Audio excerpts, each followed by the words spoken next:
आदरणीय सभापति जी, पूरा विश्व अनेक चुनौतियों से जूझ रहा है।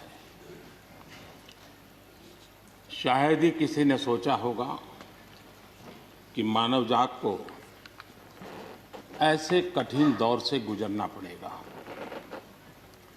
ऐसी चुनौतियों के बीच इस दशक के प्रारंभ में ही हमारे आदरणीय राष्ट्रपति जी ने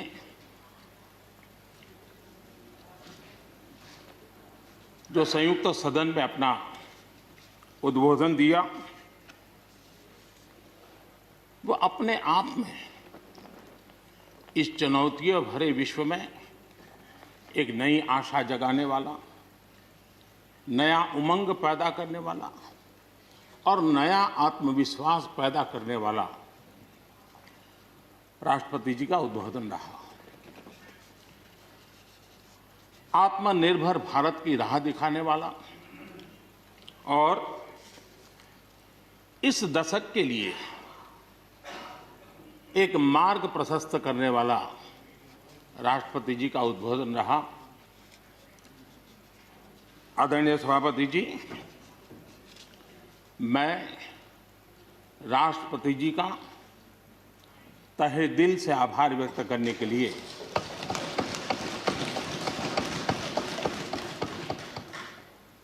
आज आप सबके बीच खड़ा हूं।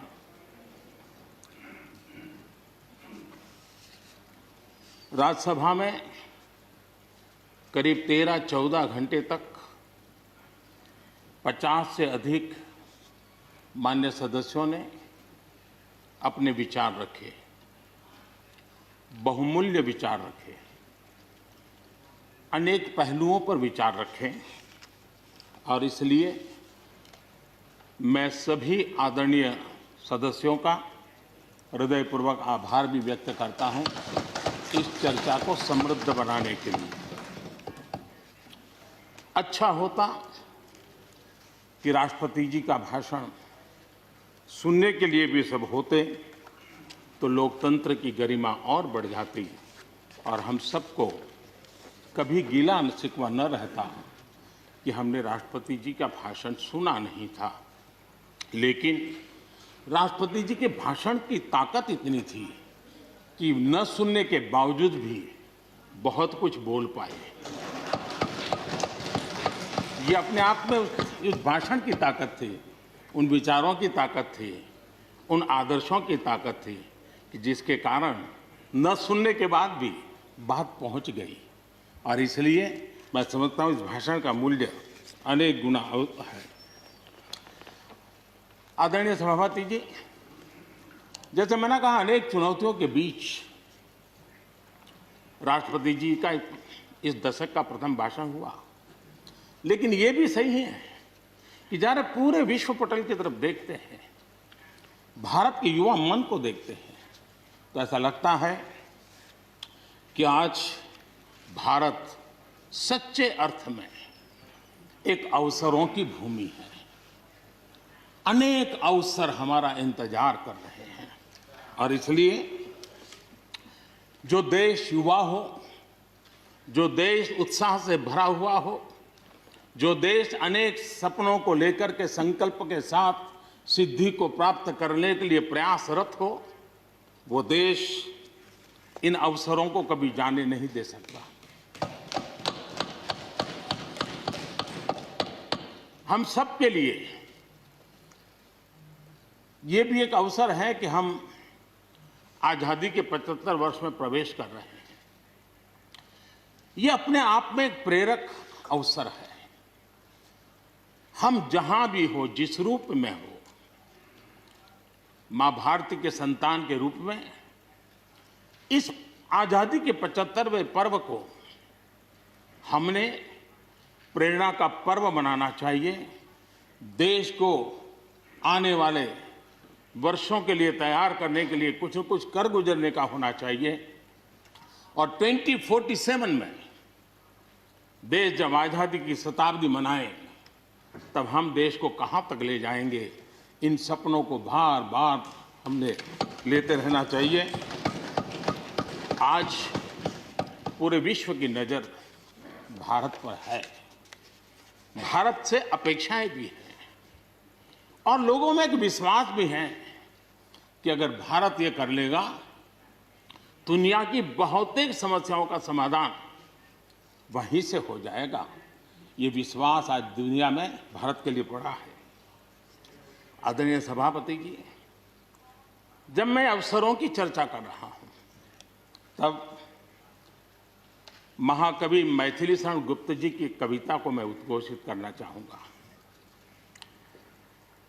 गुप्त जी ने कहा था, अवसर तेरे लिए खड़ा है, अवसर तेरे लिए खड़ा है, फिर भी तू चुपचाप पड़ा है।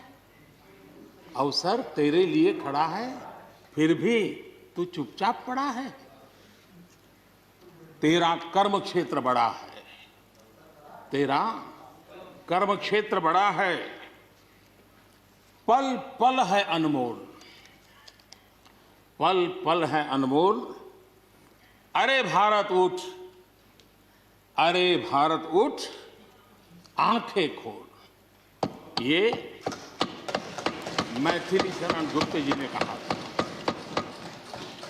लेकिन मैं सोच रहा था, इस कालखंड में 21वीं सदी के आरंभ में अगर उनको लिखना होता तो क्या लिखते। मैं कल्पना करता था कि वो लिखते, अवसर तेरे लिए खड़ा है, अवसर तेरे लिए खड़ा है, तू आत्मविश्वास से भरा पड़ा है, तू आत्मविश्वास से भरा पड़ा है। हर बाधा, हर बाधा, हर बंदिश को तोड़, हर बाधा, हर बंदिश को तोड़। अरे भारत, अरे भारत, आत्मनिर्भरता के पथ पर दौड़, आत्मनिर्भरता के पथ पर दौड़।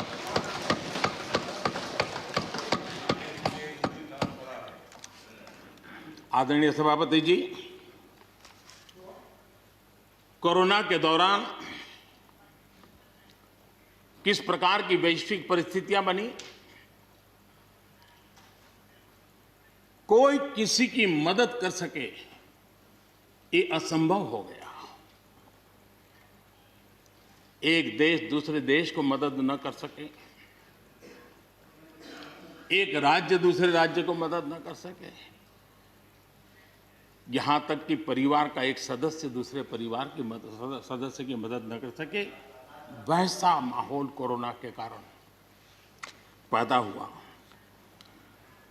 भारत के लिए तो दुनिया ने बहुत आशंकाएं जताई थी। विश्व बहुत चिंतित था कि अगर कोरोना के इस महामारी में अगर भारत अपने आप को संभाल नहीं पाया तो न सिर्फ भारत लेकिन पूरी मानव जात के लिए कितना बड़ा संकट आ जाएगा, ये आशंकाएं सबने जताई। करोड़ों लोग फंस जाएंगे, लाखों लोग मर जाएंगे। हमारे यहां भी डराने के लिए भरपूर बातें भी हुई। अरे ये क्यों हुआ, ये मेरा सवाल नहीं है, क्योंकि एक अननोन एनिमी क्या कर सकता है किसी को अंदाज नहीं था। हर एक ने अपने अपने तरीके से आकलन किया था। लेकिन भारत ने अपने देश के नागरिकों की रक्षा करने के लिए एक अननोन एनिमी से, और जिसकी कोई पूर्व परंपरा नहीं थी कि ऐसी चीज को ऐसे डील किया जा सकता है, इसके लिए ये प्रोटोकॉल हो सकता, कुछ पता नहीं था। एक नए तरीके से, नए सोच के साथ हर किसी को चलना था। हो सकता है कुछ विद्वान सामर्थ्यवान लोग, उनको कुछ और विचार हो सकता है, लेकिन था ये कि एक अननोन एनिमी था और हमें रास्ते भी खोजने थे, रास्ते बनाने भी थे और लोगों को बचाना भी था। उस समय जो भी ईश्वर ने बुद्धि, शक्ति, सामर्थ्य दिया, इस देश ने उसको करते हुए देश को बचाने में भरसक काम किया है। और आज दुनिया इस बात का गर्व कर रही है कि इस वाकई भारत ने दुनिया के मानव जात की रक्षा करने में बहुत बड़ी अहम भूमिका निभाई। ये लड़ाई जीतने का यश किसी सरकार को नहीं जाता है, न किसी व्यक्ति को जाता है, लेकिन हिंदुस्तान को तो जाता है। गर्व करने में क्या जाता है? विश्व के सामने आत्मविश्वास के साथ बोलने में क्या जाता है? इस देश ने किया है। गरीब से गरीब व्यक्ति ने इस बात को किया है। उन समय सोशल मीडिया में देखा होगा, फुटपाथ पर एक छोटी झोपड़ी लगा करके बैठी हुई एक बूढ़ी मां, वो भी घर के अपनी झोपड़ी के बाहर दिया जला करके भारत के शुभ के लिए कामना करते। हम उसकी मजाक उड़ा रहे हैं, उस भावनाओं का मखौल उड़ा रहे हैं। समय है, जिसने कभी स्कूल का दरवाजा नहीं देखा था, उसके मन में भी देश के लिए जो भी दिया जला करके भी देश की सेवा कर सकता हूं तो करूं, इस भाव से किया था। और उसने देश में एक सामूहिक शक्ति का जागरण किया था, अपनी शक्ति का, सामर्थ्य का परिचय करवाया था। लेकिन उसकी भी मजाक उड़ाने में मजा आ रहा है। विरोध करने के लिए कितने मुद्दे हैं जी, और करना भी चाहिए, लेकिन ऐसी बातों में न उलझे जो देश के मनोबल को तोड़ते हैं, जो देश के सामर्थ्य को नीचा आंकते हैं। इससे कभी लाभ नहीं होता है। हमारे कोरोना वॉरियर्स, हमारे फ्रंटलाइन वर्कर्स, आप कल्पना कर सकते हैं जी, जब चारों तरफ भाई कहीं किसी से कोरोना आ जाएगा तो ऐसे समय ड्यूटी करना, अपनी जिम्मेवारियों को निभाना, ये छोटी चीजें नहीं है। इसका गर्व करना चाहिए, उनका आदर करना चाहिए। और इन सब के प्रयासों का परिणाम है कि देश ने आज ये करके दिखाया।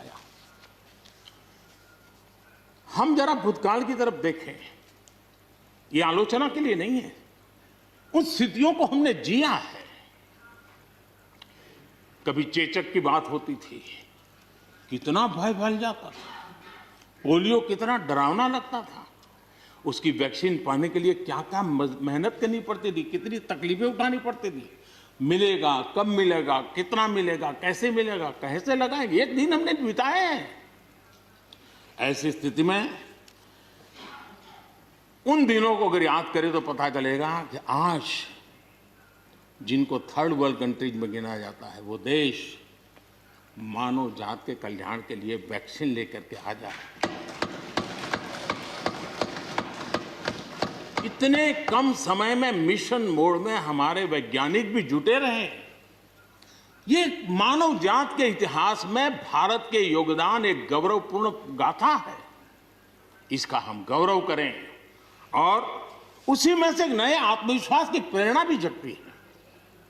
हमने उस नए आत्मविश्वास की प्रेरणा को जगाने के ऐसे प्रयासों को आज देश गर्व कर सकता है कि दुनिया का सबसे बड़ा टीकाकरण अभियान इसी मेरे देश में चल रहा है। विश्व में तेज गति से टीकाकरण आज कहीं हो रहा है तो इसी हम सब की मां भारती के गोद में हो रहा है। और भारत का ये सामर्थ्य कहां नहीं पहुंचा है। आज कोरोना ने भारत को दुनिया के साथ रिश्तों में एक नई ताकत दी है। जब शुरुआत में कौन सी दवाई काम करेगी, वैक्सीन नहीं थी, तो सारा विश्व का ध्यान भारत की दवाइयों पर गया। विश्व में फार्मेसी के हब के रूप में भारत उभर करके आया। 150 देशों में दवाई पहुंचाने का काम उस संकट काल में भी इस देश ने किया है। मानव जात की रक्षा के लिए हम पीछे नहीं। इतना ही नहीं, इन समय वैक्सीन के संबंध में भी विश्व बड़े गर्व के साथ कहता है कि हमारे पास भारत की वैक्सीन आ गई है, हमारे पास भारत की वैक्सीन आ गई है। हम सबको मालूम है कि दुनिया के बड़े बड़े अस्पताल में भी बड़े बड़े लोग भी जब ऑपरेशन कराने जाते हैं, कोई बड़े मेजर ऑपरेशन के लिए, और ऑपरेशन थिएटर में जाने के बाद प्रक्रिया शुरू होने के पहले उसकी आंखें ढूंढती है कि कोई हिंदुस्तानी डॉक्टर है कि नहीं है।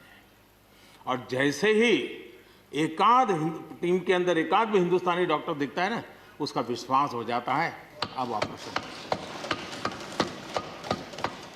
ये देश ने कमाया है, इसका हमें गर्व होना चाहिए, और इसलिए इसी गर्व को लेकर के हम आगे बढ़ रहे हैं। इस कोरोना में जैसे वैश्विक संबंधों में भारत ने अपनी एक विशिष्ट पहचान बनाई है, अपना स्थान बनाया है, वैसे ही भारत ने हमारे फेडरल स्ट्रक्चर को इस कोरोना के कालखंड में हमारी अंतर्भूत ताकत क्या है, संकट के समय हम कैसे मिलकर के काम कर सकते हैं, एक ही दिशा में सब शक्तियां लगा करके हम कैसे प्रयास कर सकते हैं, ये केंद्र और राज्य ने मिलकर के करके दिखाया है। मैं राज्यों को भी, क्योंकि इस सदन में राज्यों की अपनी फ्लेवर होती है, और इसलिए इस सदन में तो मैं विशेष रूप से राज्यों का भी अभिनंदन करता हूं, और कोऑपरेटिव फेडरलिज्म को ताकत देने का काम, इस कोरोना के संकट को अवसर में पलटने का काम हमारे सभी ने किया है, इसलिए सब कोई अभिनंदन के अधिकारी हैं। यहां पर लोकतंत्र को लेकर के काफी उपदेश दिए गए, बहुत कुछ कहा गया और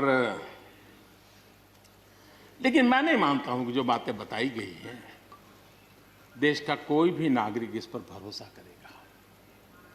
भारत का लोकतंत्र ऐसा नहीं है कि जिसकी खाल हम इस प्रकार से उधेड़ सकते हैं। ऐसी गलती हम न करें। और मैं श्रीमान डेरेक जी की बात सुन रहा था,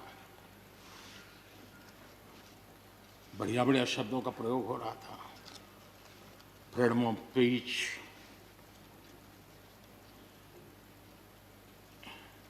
इंटिमिडेशन, हाउडिंग। जब शब्द सुन रहा था तो लग रहा था कि ये बंगाल की बात बता रहे हैं कि देश की बता रहे हैं।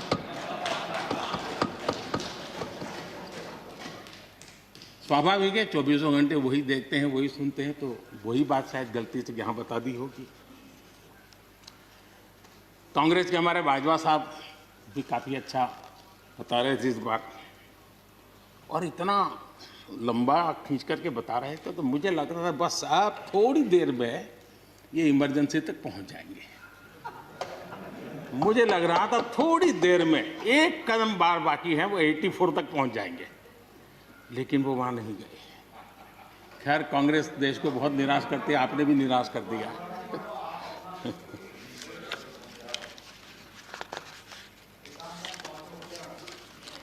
माननीय सभापति जी, मैं एक कोट इस सदन के सामने रखना चाहता हूं, और खास करके लोकतंत्र पर जो लोग शक उठाते हैं, भारत की मूलभूत शक्ति पर जो शक उठाते हैं, उनको तो मैं विशेष आग्रह से कहूंगा कि इसको समझने का प्रयास करें। हमारा लोकतंत्र किसी भी मायने में वेस्टर्न इंस्टीट्यूशन नहीं है, ये एक ह्यूमन इंस्टीट्यूशन है।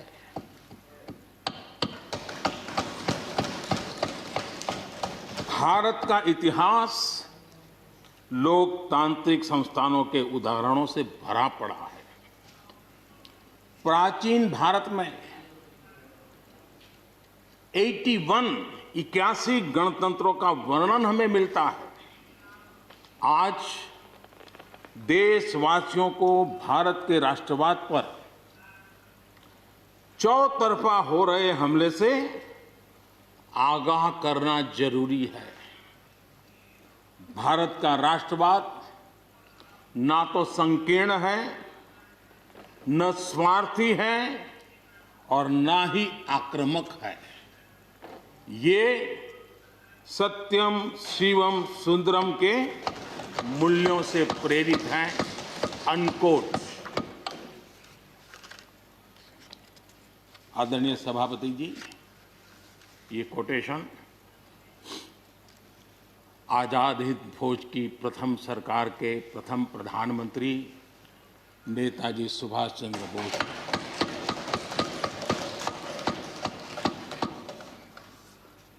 और संयोग है कि 125वीं जयंती आज हम मना रहे हैं, लेकिन दुर्भाग्य इस बात का है कि जाने अनजाने में हमने नेताजी की इस भावना को, नेताजी के इन विचारों को, नेताजी के इन आदर्शों को भुला दिया। और उसका परिणाम है कि आज हमको कोसने लग गए। मैं तो कभी कभी हैरान हो जाता हूं। दुनिया जो हमें कोई शब्द पकड़ा देती है, हम भी उसको पकड़ करके चल पड़ते हैं।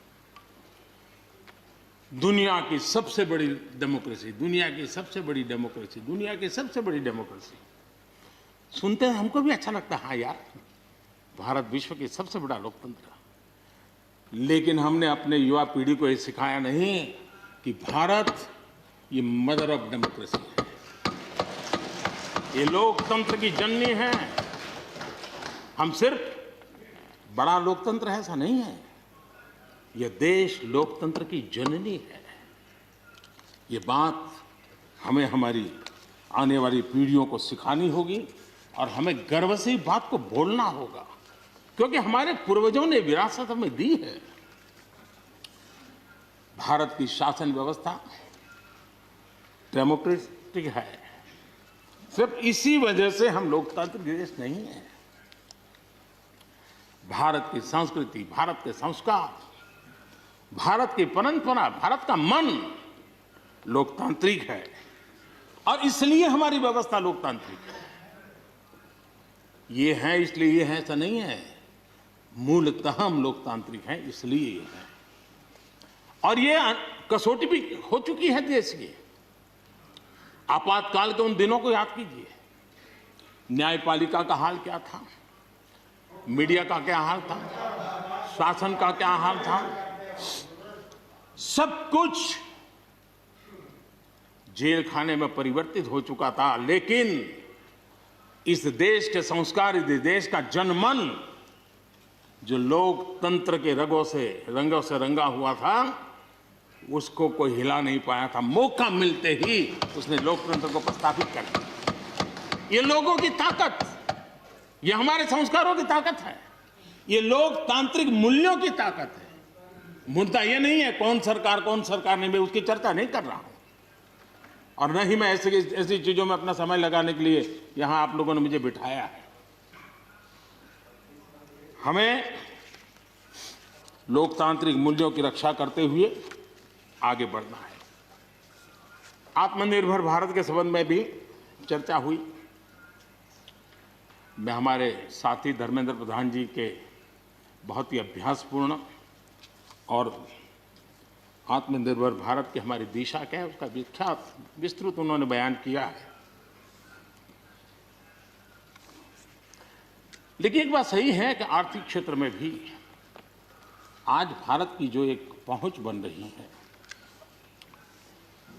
कोरोना काल में दुनिया के लोग निवेश के लिए तरस रहे हैं, सारी बातें बाहर आ रही हैं, लेकिन भारत है जहां रिकॉर्ड निवेश हो रहा है।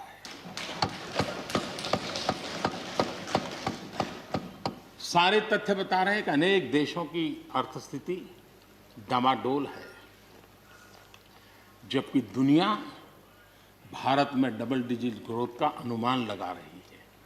एक तरफ निराशा का माहौल है तो हिंदुस्तान में एक आशा की किरण नजर आ रही है। ये दुनिया की तरफ से आवाज उठ रही है। आज भारत का विदेशी मुद्रा भंडार रिकॉर्ड स्तर पर है।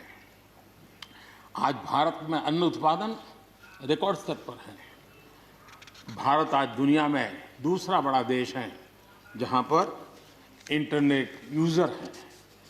भारत में आज हर महीने 4 लाख करोड़ रुपए का लेन देन डिजिटली हो रहा है, यूपीआई के माध्यम से हो रहा है, यूपीआई के माध्यम से।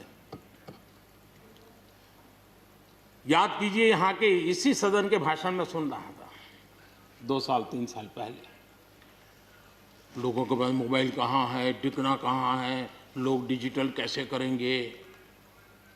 ये देश की ताकत देखिए, हर महीने 4 लाख करोड़ रुपए भारत मोबाइल फोन के निर्माता के रूप में दुनिया का दूसरा सबसे बड़ा देश बना है। भारत में रिकॉर्ड संख्या में स्टार्टअप्स, यूनिकॉर्न्स, और जिसका विश्व में जय जयकार होने लगा है, इसी धरती पर हमारी युवा पीढ़ी कर रही है। रिन्यूएबल एनर्जी के क्षेत्र में विश्व के पहले 5 देशों में हमने अपनी जगह बना ली है और आने वाले दिनों में हम ऊपर ही चढ़ते जाने वाले हैं। जल हो, थल हो, नभ हो, अंतरिक्ष हो, भारत हर क्षेत्र में अपनी रक्षा के लिए अपने सामर्थ्य के साथ खड़ा है। सर्जिकल स्ट्राइक हो या एयर स्ट्राइक, भारत की कैपेबिलिटी को दुनिया ने देखा है। आदरणीय सभापति जी, 2014 में जब पहली बार मैं इस सदन में आया था, इस परिसर में आया था, और मुझे नेता के रूप में जब चुना गया था, तो मेरे पहले भाषण में मैंने कहा था कि मेरी सरकार गरीबों को समर्पित है। मैं आज दोबारा आने के बाद भी यही बात को दोहरा रहा हूं। और हम न हमारी डायरेक्शन बदली है, न हमने डाइल्यूट किया है, न डाइवर्ट किया है। उसी मिजाज के साथ हम काम कर रहे हैं, क्योंकि इस देश में आगे बढ़ने के लिए हमें गरीबी से मुक्त होना ही होगा। हमें प्रयासों को जोड़ते ही जाना होगा। पहले के प्रयास हुए होंगे तो उसमें और जोड़ना ही पड़ेगा। हम रुक नहीं सकते, जितना कर लिया बहुत है, नहीं रुक सकते, हमें और करना ही होगा। आज मुझे खुशी है कि जो मूलभूत आवश्यकता है ईज ऑफ लिविंग के लिए, और जिसमें से आत्मविश्वास पैदा होता है, और एक बार गरीब के मन में आत्मविश्वास भर गया, गरीब खुद गरीबी को चुनौती देने की ताकत के साथ खड़ा हो जाएगा। गरीब किसी का मदद के मोहताज नहीं रहेगा।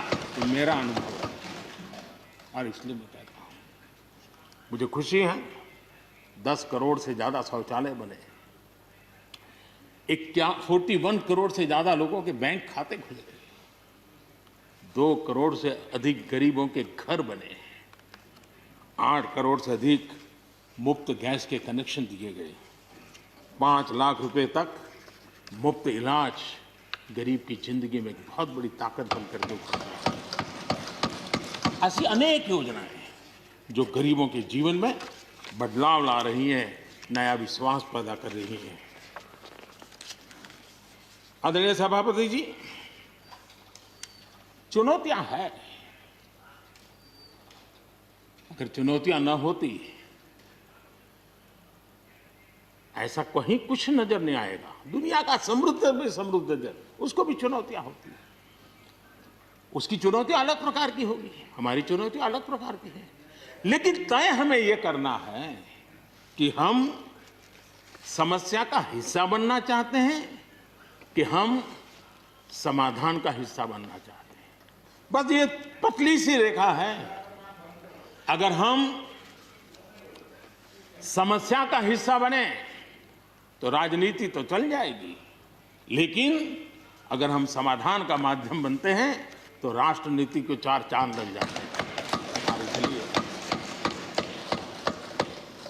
हमारा दायित्व है, हमें वर्तमान पीढ़ी के लिए भी सोचना है हमें भावी पीढ़ी के लिए भी सोचना है। समस्या हैं, लेकिन मुझे विश्वास है हम साथ मिलकर काम करेंगे, आत्मविश्वास से काम करेंगे तो हम स्थितियों को भी बदलेंगे और हम इच्छित परिणाम भी प्राप्त कर सकेंगे। ये मेरा पक्का विश्वास है। आदरणीय सभापति जी, सदन में किसान आंदोलन की भरपूर चर्चा हुई है। ज्यादा से ज्यादा समय जो बातें बताई गई वो आंदोलन के संबंध में बताई गई। किस बात को लेकर के आंदोलन है उस पर सब मौन रहे। आंदोलन कैसा है, आंदोलन के साथ क्या हो रहा है, ये सारी बातें बहुत बताई गई, उसका भी महत्व है। लेकिन जो मूलभूत बात है, अच्छा होता कि उसकी विस्तार से चर्चा होती। वैसे हमारे माननीय कृषि मंत्री जी ने बहुत ही अच्छे ढंग से कुछ सवाल भी पूछे हैं। उन सवालों के जवाब तो नहीं मिलेंगे, मुझे खातरी है, लेकिन उन्होंने बहुत ही अच्छे ढंग से इस विषय की इस सदन में चर्चा की है।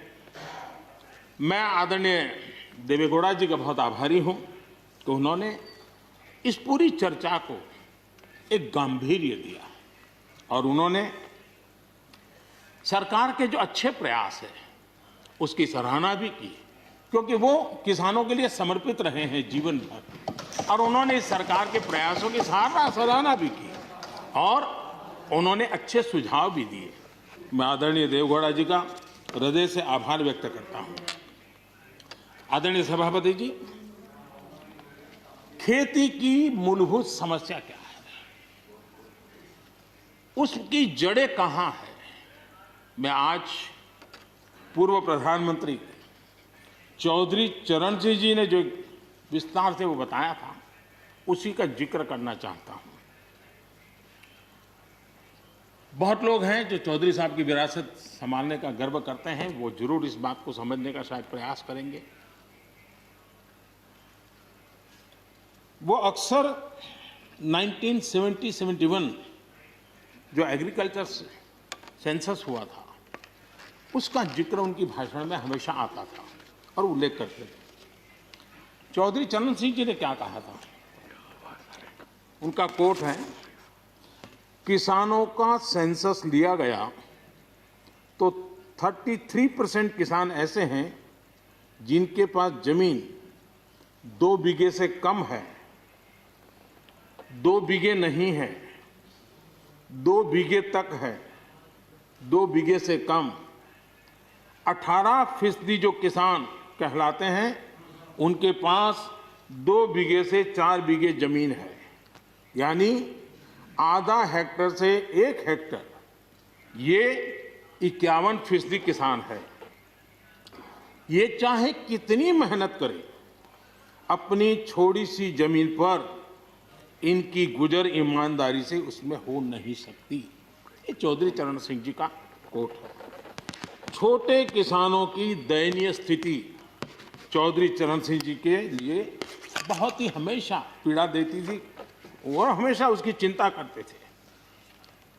अब हम आगे देखें, ऐसे किसान जिनके पास 1 हेक्टर से भी कम जमीन होती है, 1971 में वे 51% थे, आज 68% हो चुके हैं। यानी देश में ऐसे किसानों की संख्या बढ़ रही है जिनके पास बहुत थोड़ी सी जमीन है। आज लघु और सीमांत किसानों की मिलाएं तो 86% ज्यादा किसान के पास 2 हेक्टर से भी कम जमीन है और ऐसे किसानों की संख्या 12 करोड़ है। क्या इन 12 करोड़ किसानों के प्रति हमारी कोई जिम्मेवारी नहीं है? क्या देश की कोई जिम्मेवारी नहीं है? क्या हमने कभी हमारी योजनाओं के केंद्र में इन 12 करोड़ किसानों को रखना पड़ेगा कि नहीं रखना पड़ेगा? ये सवाल का जवाब चौधरी चरण सिंह जी हमारे लिए छोड़ करके गए हैं। हमें जवाब को ढूंढना होगा। हमें चौधरी चरण सिंह जी को सच्ची श्रद्धांजलि देने के लिए भी इस काम के लिए जिसको जो सूझे, जिसको मौका मिले, सबने करना होगा। तब जाकर के हम इन कर सकते हैं। अब पहले की सरकारों की सोच में छोटा किसान था क्या? अगर एक बार हम थोड़ा सोचेंगे तो ध्यान आएगा। मैं आलोचना के लिए नहीं कह रहा, लेकिन हमने सचमुच में हम सब ने सोचने की आवश्यकता है। जब हम चुनाव आते ही एक कार्यक्रम करते हैं कर्ज माफी। अब वो किसान का कार्यक्रम है कि वोट का कार्यक्रम है, वो तो हिंदुस्तान में हर कोई भली भांति जानता है। लेकिन जब कर्ज माफी करते हैं तब छोटा किसान उससे वंचित रहता है, उसके नसीब में कुछ नहीं आता है, क्योंकि कर्ज माफी जो बैंक से लोन लेता है उसके लिए होती है। छोटा किसान का बेचारा बैंक में खाता नहीं, वो कहाँ लोन लेने जाएगा। हमने छोटे किसान के लिए नहीं किया है, भले ही हमने राजनीति कर ली हो। 1-2 एकड़ जमीन वाले किसान जिसके पास बैंक का खाता भी नहीं है, न वो कर्ज लेता है, न कर्ज माफी का फायदा उसको मिलता है। उसी प्रकार से पहले की फसल बीमा योजना क्या थी? एक प्रकार से वो बीमा जो बैंक गारंटी के रूप में काम करता था, और वो भी छोटे किसान के लिए तो नसीब ही नहीं होता था। वो भी उन्हीं किसानों के लिए होता था जो बैंक से लोन लेता था और उसका इंश्योरेंस होता था, तो बैंक वालों को भी एक विश्वास हो जाता था, चल जाता था। आज 2 हेक्टेयर से कम कितने किसान हो गए जो बैंक से लोन है? सिंचाई की सुविधा भी छोटे किसान के नसीब नहीं हुई। बड़े किसान तो बड़ा बड़ा पंप लगा देते थे, ट्यूबवेल कर देते थे, बिजली भी ले लेते थे और बिजली भी मुफ्त मिल जाती थी, उनका काम चल जाता था। छोटे किसान के लिए तो सिंचाई के भी लिए दिक्कत थी, वो तो कभी ट्यूबवेल लगा ही नहीं सकता था, कभी कभी तो उसको बड़े किसान से पानी खरीदना पड़ता था और जो दाम मांगे वो दाम देना पड़ता था। यूरिया, बड़े किसान को यूरिया प्राप्त करने का कोई प्रॉब्लम नहीं था, छोटा किसान को रात रात लाइन में खड़े रहना पड़ता था, उस पर डंडे चलते थे और कभी कभी तो बेचारा यूरिया के बिना घर वापस लौट जाता था। ये हम छोटे किसानों के हाल जानते हैं। 2014 के बाद हमने कुछ परिवर्तन किए। हमने फसल बीमा योजना का दायरा बढ़ा दिया ताकि किसान, छोटा किसान भी उसका फायदा ले सके, और बहुत मामूली रकम से ये काम शुरू किया। और पिछले 4-5 साल में फसल बीमा योजना के तहत 90,000 करोड़ रुपए, ये छोटी रकम नहीं है, 90,000 करोड़ रुपए उसके क्लेम किसानों को मिले। कर्ज माफी से भी आंकड़ा बड़ा हो जाता है। छोटा किसानों का किसान क्रेडिट कार्ड, हमारे यहाँ किसान क्रेडिट कार्ड हुए, लेकिन बड़े किसानों तक गए और वो बैंक से बहुत ही, कुछ तो राज्यों में 0% से ब्याज से उनको मिल जाते थे पैसे, और उनके कोई न कोई दो धंधा व्यापार होता था, पैसे वहाँ भी लग जाते थे। छोटे किसान के नसीब में ये नहीं था। हमने तय किया हिंदुस्तान के हर किसान को किसान क्रेडिट कार्ड देंगे। इतना ही नहीं, हमने उसका तो दायरा फिशरमैन तक भी बढ़ा दिया ताकि वो भी इसका फायदा उठा सके। और 2.25 करोड़ से ज़्यादा किसानों तक ये किसान क्रेडिट का काम पहुंच चुका है, और बाकी भी राज्यों से आग्रह कर रहे हैं कि लगातार उसको आगे बढ़ाएं ताकि ज़्यादा से ज़्यादा किसान इसका लाभ उठा सकें, और राज्यों की मदद जितनी ज़्यादा मिलेगी उतना ज़्यादा ये काम हो जाएगा। उसी प्रकार से हम एक योजना ले आए, प्रधानमंत्री सम्मान निधि योजना। सीधे किसान के खाते में, और ये गरीब किसान को जिसके पास कभी इस प्रकार की मदद नहीं पहुंची। 10 करोड़ ऐसे परिवार हैं जिनको इसका लाभ मिल गया। और अगर बंगाल में राजनीति आड़े न आती तो बंगाल के किसान भी अगर जुड़ गए होते तो ये आंकड़ा उससे भी ज्यादा होता। और अब तक 1,15,000 करोड़ रुपया इन किसानों के खाते में गया। ये गरीब छोटे किसान, उनके पास गया है। हमारी सब योजनाओं के केंद्र बिंदु में सॉइल हेल्थ कार्ड, हमने 100% सॉइल हेल्थ कार्ड की बात कही ताकि हमारे छोटे किसान को भी उसकी जमीन कैसी है, कौन सी उपज के लिए योग्य होगा, हमने 100% सॉइल हेल्थ कार्ड के लिए काम किया। उसी प्रकार से हमने यूरिया का नियम कोटिंग 100% किया।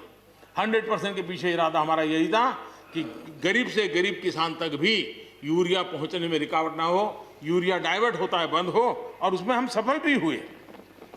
छोटे और सीमांत किसानों के लिए हमने पहली बार पेंशन की सुविधा की योजना लेकर के आए, और मैं देख रहा हूं कि धीरे धीरे हमारे छोटे किसान भी आ रहे हैं। उसी प्रकार से प्रधानमंत्री ग्राम सड़क योजना, प्रधानमंत्री ग्राम सड़क योजना ये सिर्फ एक रोड नहीं है, ये किसानों की गांव की जिंदगी को बदलने का एक बहुत बड़े यश रेखा होती है, और इसलिए हमने उस पर भी बल दिया। पहली बार हमने किसान रेल की कल्पना की। छोटा किसान का माल बिकता नहीं था, आज किसान रेल के कारण गांव का किसान रेलवे के माध्यम से मुंबई के बाजार तक अपना माल बेचने लगा, फल सब्जी बेचने लगा है, उसका लाभ ले रहा है, छोटे किसान को फायदा हो रहा है। किसान उड़ान के द्वारा हवाई जहाज से, अब जैसे हमारे नॉर्थ ईस्ट इतनी बढ़िया बढ़िया चीजें, लेकिन ट्रांसपोर्टेशन सिस्टम के अभाव में वहां का किसान हमारा बेनिफिट नहीं ले पाता था, आज उसको किसान उड़ान योजना का लाभ मिल रहा है। छोटे किसानों की परेशानियों से हर कोई परिचित है। समय समय पर उनके सशक्तिकरण की मांग भी उठी है। हमारे आदरणीय शरद पवार जी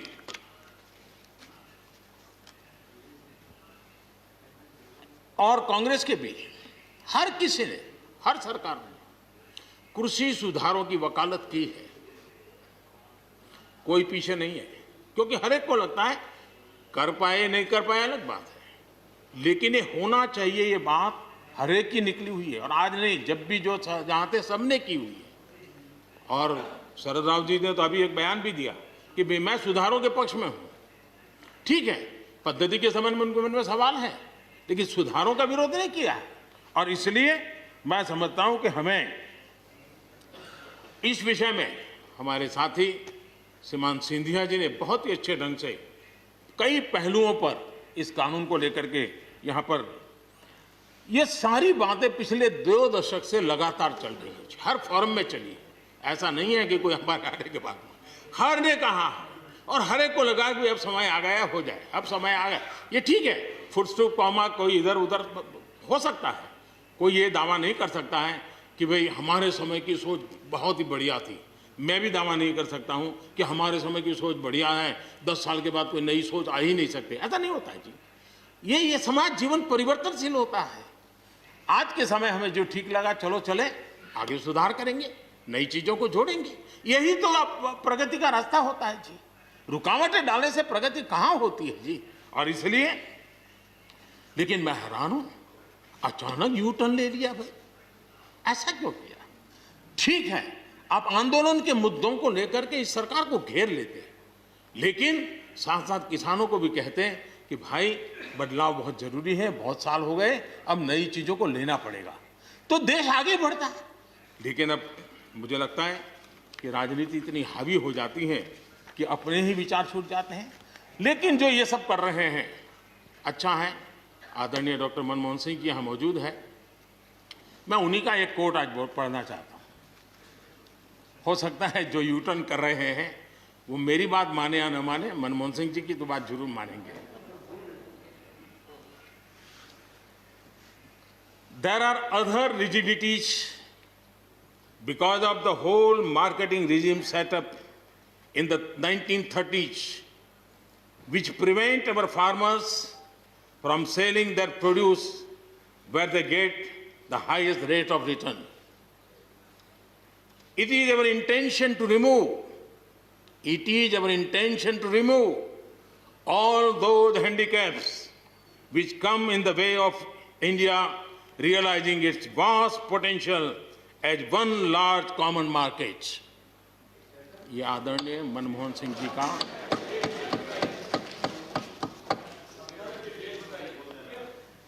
आदरणीय मनमोहन सिंह जी ने किसान को उपज बेचने की आजादी दिलाने, भारत को एक कृषि बाजार दिलाने के संबंध में अपना इरादा व्यक्त किया था, और वो काम हम कर रहे हैं।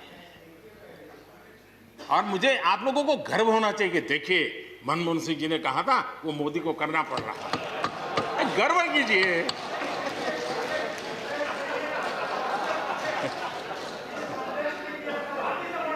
Please please.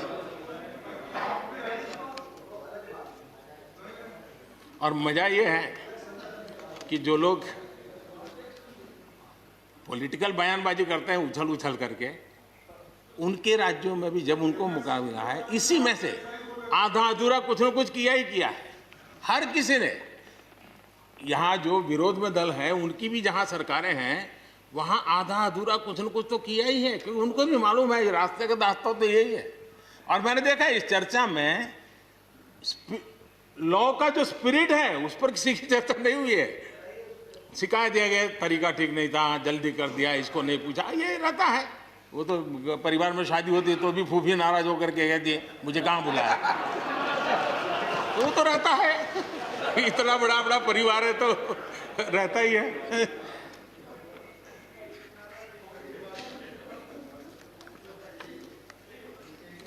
हम कुछ और बातों की ओर भी ध्यान दें। अब देखिए, दूध उत्पादन किसी बंधनों में बंधा हुआ नहीं है, न पशुपालक बंधनों में बंधा हुआ है, न दूध बंधनों में बंधा हुआ। लेकिन मजा देखिए,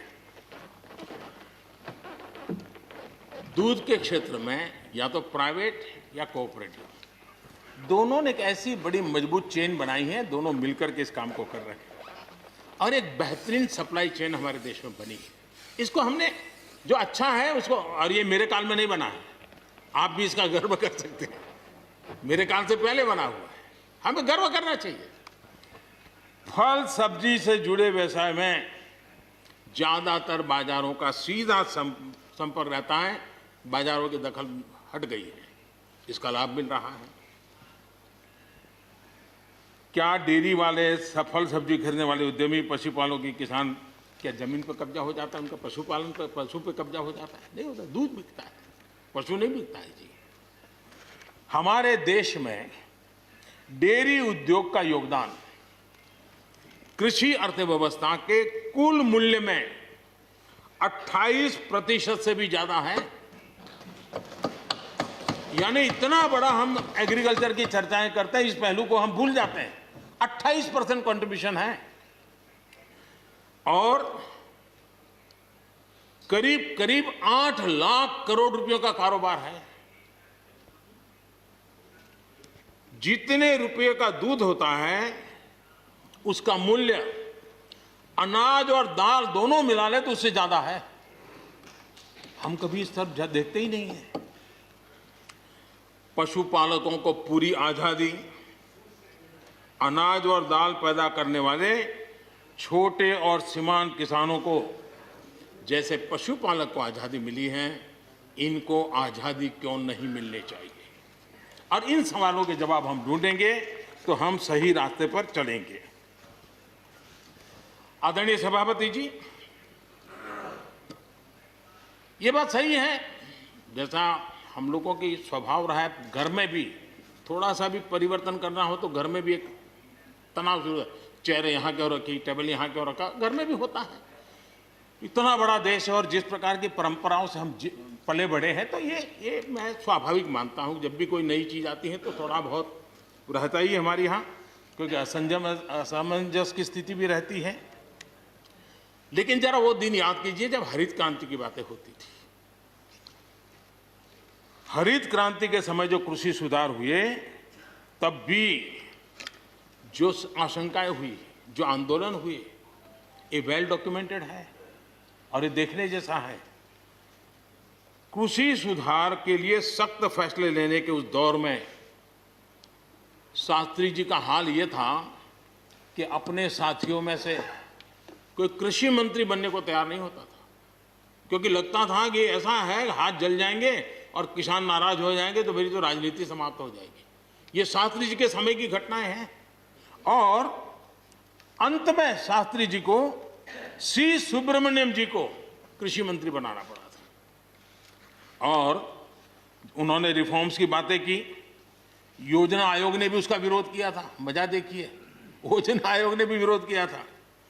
वित्त मंत्रालय सहित पूरी कैबिनेट के अंदर भी विरोध का स्वर उठा था। लेकिन देश की भलाई के लिए शास्त्री जी आगे बढ़े और लेफ्ट पार्टी जो आज भाषा बोलते हैं ना, वही उस समय बोलते थे। वो यही कहते हैं, अमेरिका के इशारे पर शास्त्री जी ये कर रहे हैं, अमेरिका के इशारे पर कांग्रेस ये कर रही है। सारा जितना आज मेरे खाते में जमा है ना, वो पहले आपके यहाँ बैंक में अकाउंट में था। सब कुछ अमेरिका के एजेंट कह दिया जाता था हमारे नेता, कांग्रेस के नेताओं को। ये सब कुछ लेफ्ट वाले जो आज भाषा बोलते हैं, वो उस समय भी उन्होंने यही भाषा बोली थी। कृषि सुधारों को छोटे किसानों को बर्बाद करने वाला बताया गया था। देश भर में हजारों प्रदर्शन आयोजित हुए थे, बड़ा मूवमेंट चला था। इसी माहौल में भी लाल बहादुर शास्त्री जी और उसके बाद की सरकार जो करती रही, उसी का परिणाम है कि जो हम कभी PL 480 मंगवा करके खाते थे, आज देश अपने किसान ने अपनी मिट्टी से पैदा की चीजों को खाता है।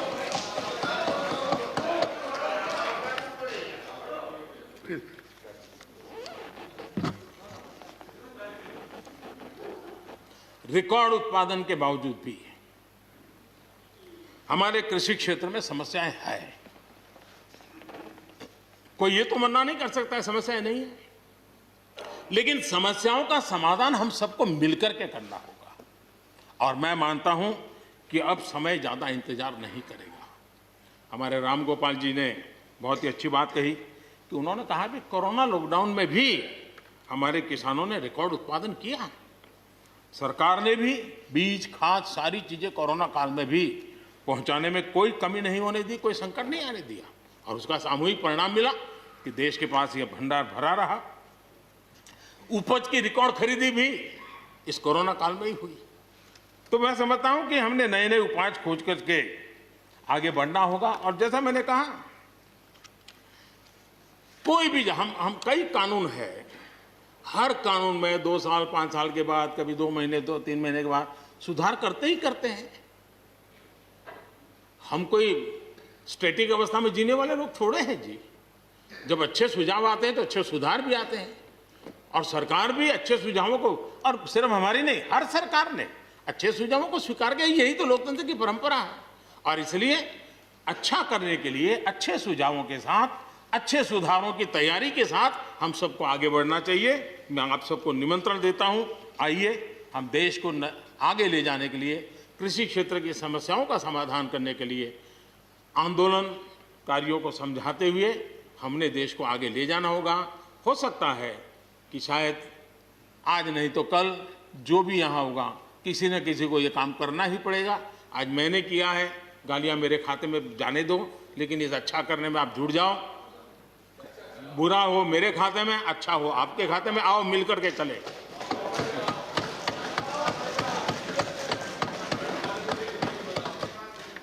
और मैं लगातार, हमारे कृषि मंत्री जी लगातार किसानों से बातचीत कर रहे हैं, लगातार मीटिंगें हो रही हैं, और अभी तक कोई तनाव पैदा नहीं हुआ है। एक दूसरे की बात को समझने का, समझाने का प्रयास चल रहा है।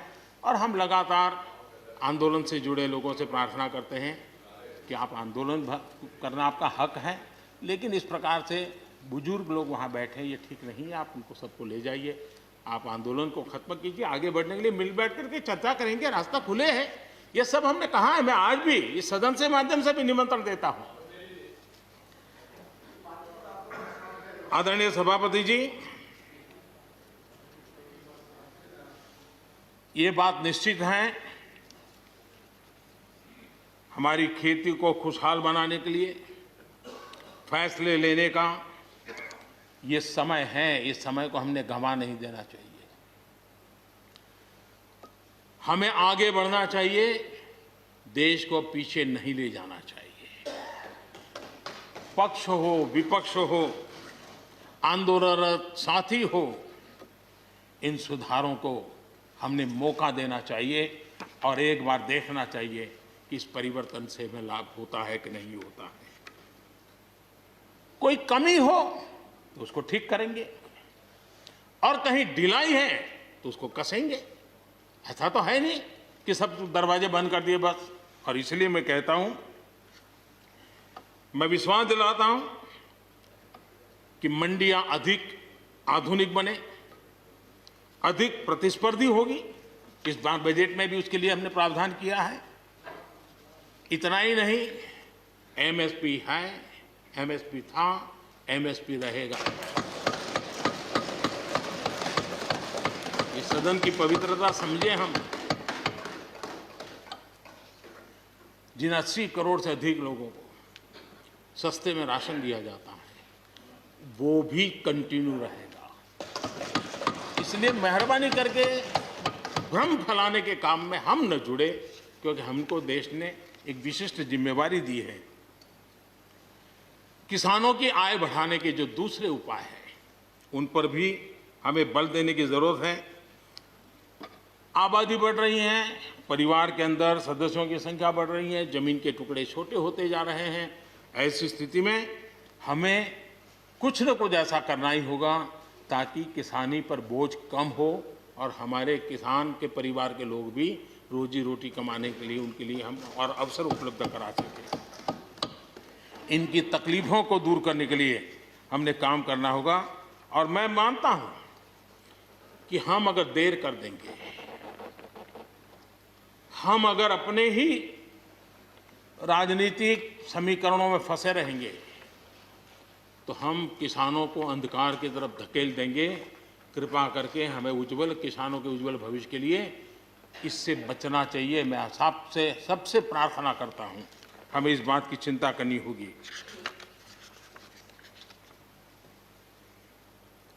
आदरणीय सभापति जी, डेयरी और पशुपालन हमारे कृषि क्षेत्र के साथ बढ़ावा देने की जरूरत है ताकि हमारा किसान पगभर हो।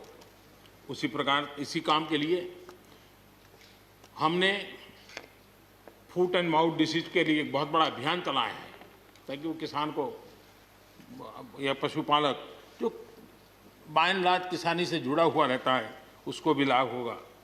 हमने फिशरीज को भी एक अलग बल दिया, अलग मिनिस्ट्री बनाई और 20,000 करोड़ रुपए मत्स्य संपदा योजना के लिए लगाया है ताकि ये पूरे क्षेत्र को एक नया बल मिले। स्वीट रिवॉल्यूशन, भारत में बहुत संभावनाएं हैं और इसलिए भारत ने किसान, उसके लिए बहुत जमीन की जरूरत नहीं, अपने ही खेत के कोने में वो कर दें तो भी साल में 40,000, 50,000, लाख रुपया, 2 लाख रुपया कमा लेगा वो। और इसलिए हम स्वीट रिवॉल्यूशन, शहद के लिए, हनी के लिए, उसी प्रकार से बी वैक्स, दुनिया में बी वैक्स की मांग है, भारत बी वैक्स एक्सपोर्ट कर सकता है। हमने उसके लिए एक माहौल बना और किसान के खेत में ही छोटे किसान होगा तो एक कोने में वो एक नई कमाई कर सकता है। हमने इसको जोड़ना होगा। और मधुमक्खी पालन के लिए कोई सैकड़ों एकड़ जमीन की जरूरत नहीं है, वो आराम से अपने यहाँ कर सकता है। सोलर पंप, सोलर हम कहते हैं अन्नदाता ऊर्जादाता बने, उसके खेत में ही वो अपने सोलार सिस्टम से ऊर्जा भी पैदा करे, सोलार पंप चलाए, अपनी पानी की आवश्यकता को पूरी करे, उसके खर्च को, बोझ को बंद करे और फसल एक लेता है तो 2 ले, 2 लेता है तो 3 ले। क्रॉप पैटर्न में बदल करना है तो बदल कर सके, उसकी दिशा में हम जा सकते हैं। और एक बात है, भारत की ताकत ऐसी समस्याओं के समाधान करने की और नए रास्ते खोजने की रही है, आगे भी खुलेंगे।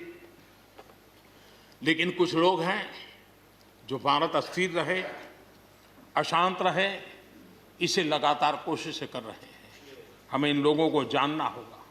हम ये न भूलें कि पंजाब के साथ क्या हुआ। जब बंटवारा हुआ, सबसे ज्यादा भुगतना पड़ा पंजाब को। जब 84 के दंगे हुए, सबसे ज्यादा आंसू बहे पंजाब के, सबसे ज्यादा दर्दनाक घटनाओं का शिकार होना पड़ा पंजाब को। जो जम्मू कश्मीर में हुआ, निर्दोषों को मौत के घाट उतार दिया गया। जो नॉर्थ ईस्ट में होता रहा, आए दिन बम, बंदूक और गोलियों का कारोबार चलता रहा।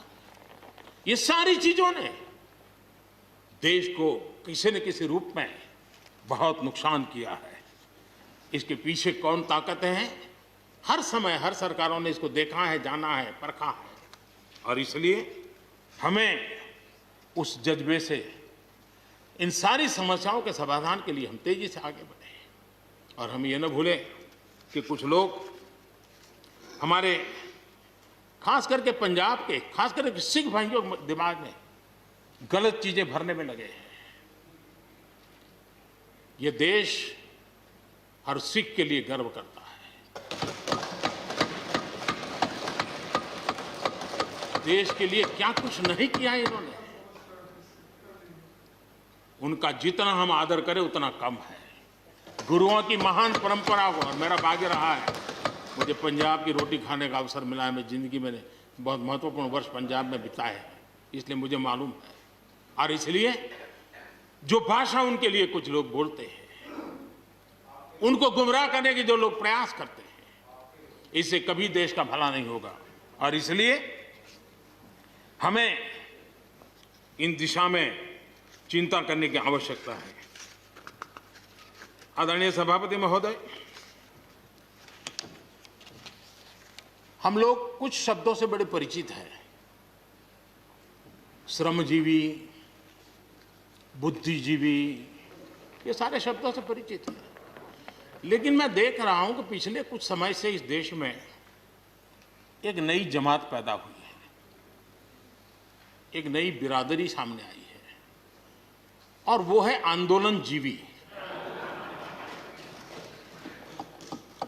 ये जमात आप देखोगे, वकीलों का आंदोलन है वो ना वहां नजर आएंगे, स्टूडेंट का आंदोलन है वो वहां नजर आएंगे, मजदूर का आंदोलन है वो वहां नजर आएंगे, कभी पर्दे के पीछे कभी पर्दे के आगे। एक पूरी टोली है जी जो आंदोलनजीवी है। वो आंदोलन के बिना जी नहीं सकते हैं और आंदोलन से जीने के लिए रास्ते खोजते रहते हैं। हमें ऐसे लोगों को पहचानना होगा कि वो जो सब जगह पे पहुंच करके और बड़ा आइडियोलॉजिकल स्टैंड दे देते हैं, गुमराह कर देते हैं, नए नए तरीके बता देते हैं। देश आंदोलनजीवी लोगों से बचे, इसके लिए हम सबको, और ये उनकी ताकत है। उनका क्या है, खुद खड़ा नहीं कर सकते चीजें, किसी की चल रही तो जाके बैठ जाते हैं। वो अपना जो जितने दिन चले चल जाता है उनका। ऐसे लोगों को पहचानने की बहुत आवश्यकता है। ये सारे आंदोलनजीवी परजीवी होते हैं।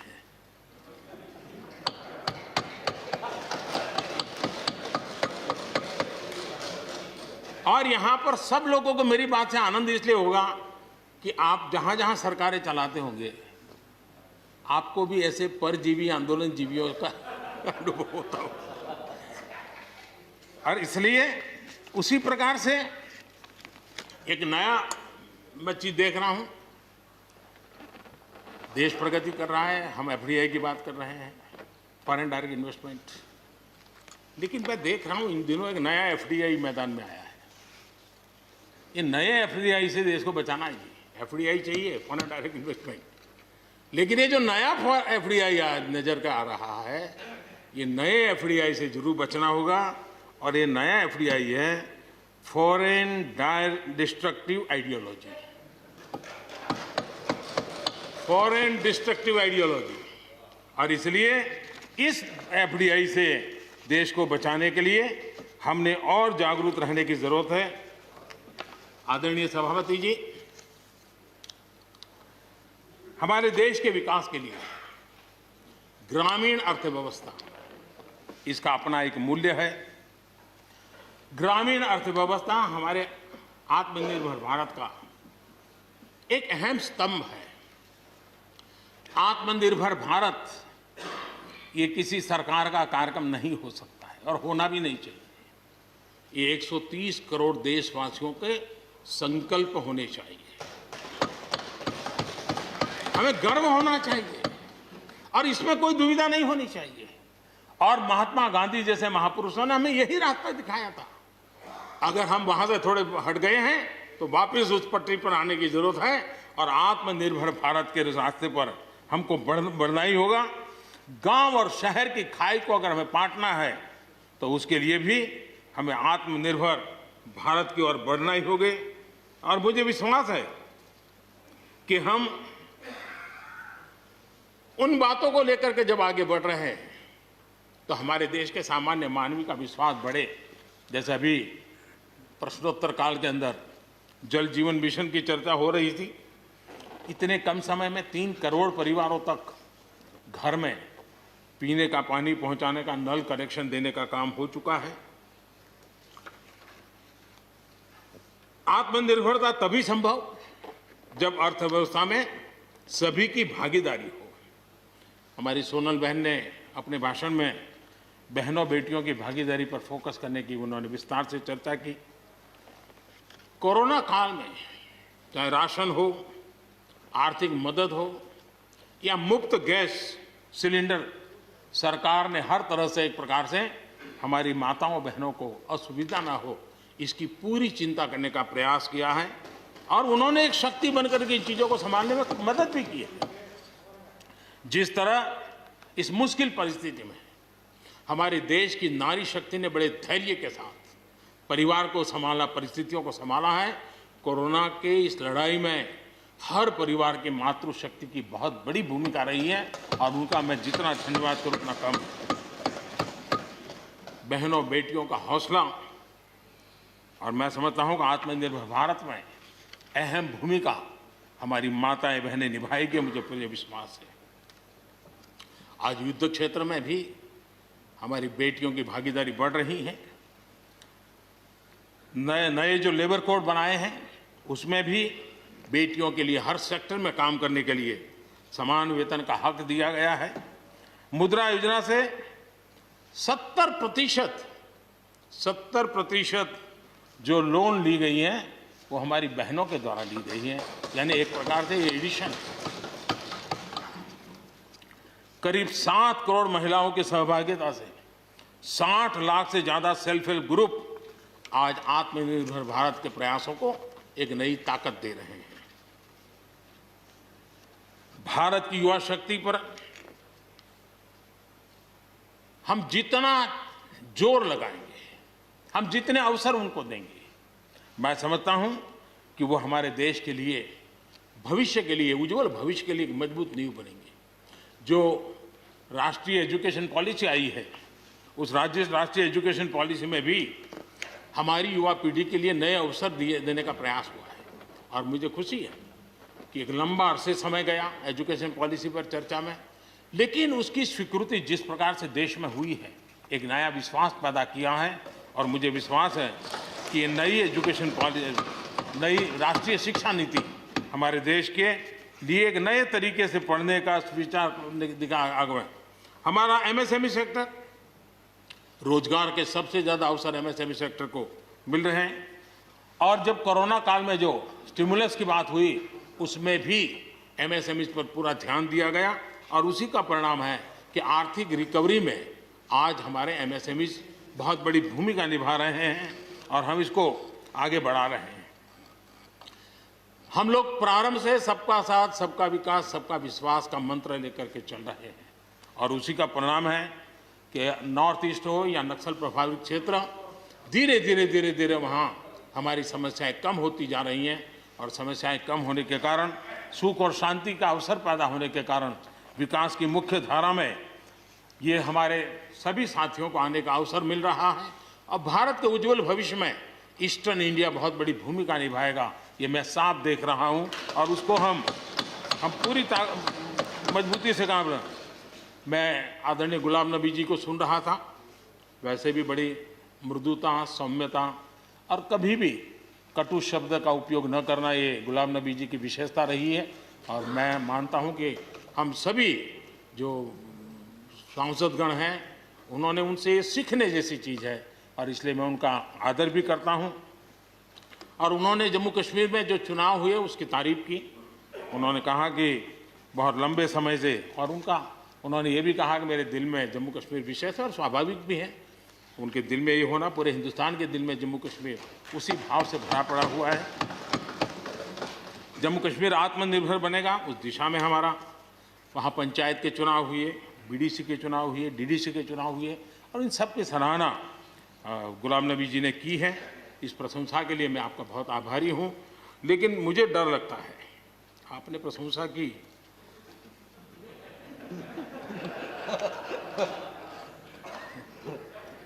मुझे विश्वास है कि आपकी पार्टी वाले इसको उचित स्पिरिट में लेंगे, गलती से G23 की राय मान करके खुद उल्टा न कर दे।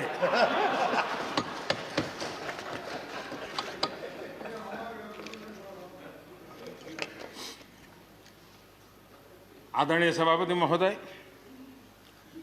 कोरोना के चुनौतीपूर्ण दौर में सीमा पर भी चुनौती देने की कोशिश हुई।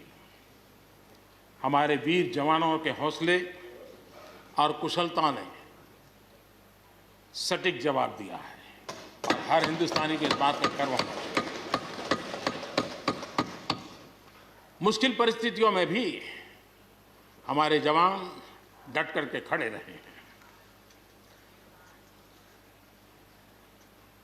तमाम साथियों ने भी हमारे जवानों के शौर्य की सराहना की है, मैं उनका आभारी हूं।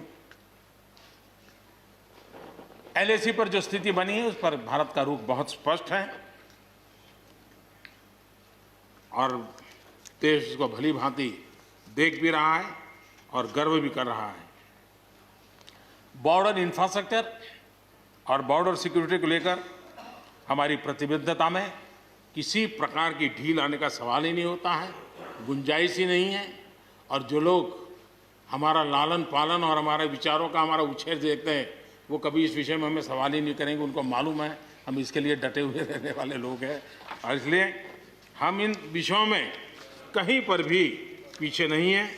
आदरणीय सभापति जी, इस सदन की उत्तम चर्चा के लिए मैं सबका धन्यवाद करते हुए आखिर में एक मंत्र का उल्लेख करते हुए अपनी वाणी को मैं विराम दूंगा। हमारे यहाँ वेदों में एक महान विचार प्राप्त होता है और हम सब के लिए 130 करोड़ देशवासियों के लिए ये मंत्र अपने आप में बहुत बड़ी प्रेरणा है। वेदों का ये मंत्र कहता है, अयुतो अहम, अयुतो में आत्मा, अयुतो अहम, अयुतो में आत्मा, अयुतम में चक्षुः, अयुतम श्रोत्रम, अयुतो अहम, अयुतो में आत्मा, अयुतम में चक्षुः, अयुतम श्रोत्रम।